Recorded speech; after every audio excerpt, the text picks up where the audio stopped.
بسم اللہ الرحمن الرحیم۔ السلام علیکم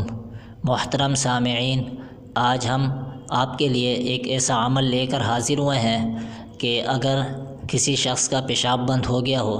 یا گردے میں پتھری ہو تو وہ اس مذکورہ دعا کو پڑھے تو اللہ پاک اس کی پیشاب کی تکلیف دور فرما دیں گے اور پتھری کی تکلیف بھی دور فرما دیں گے۔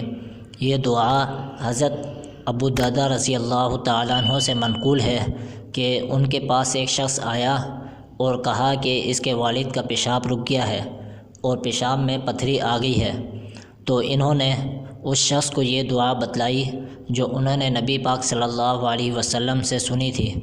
دعا یہ ہے: ربنا الذی فی السماء تقدس اسمک امرک فی السماء والارض کما رحمتک فی السماء فاجعل رحمتک فی الارض واغفر لنا حومنا وخطایانا انت رب الطیبین فانزل شفاء من شفائک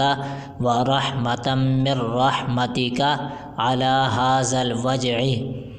یہ دعا حضرت ابو درداء نے نبی پاک صلی اللہ علیہ وسلم سے سنی تھی، اور جو شخص اس دعا کو پڑھے تو انشاءاللہ اللہ پاک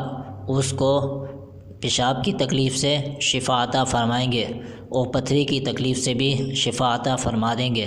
اگر ہماری یہ ویڈیوز پسند آئے تو ہمارے چینل کو سبسکرائب کریں اور بیل آئیکن پر ضرور کلک کیا کریں تاکہ ہماری نئی آنے والی اچھی ویڈیوز آپ تک بر وقت پہنچتی رہیں۔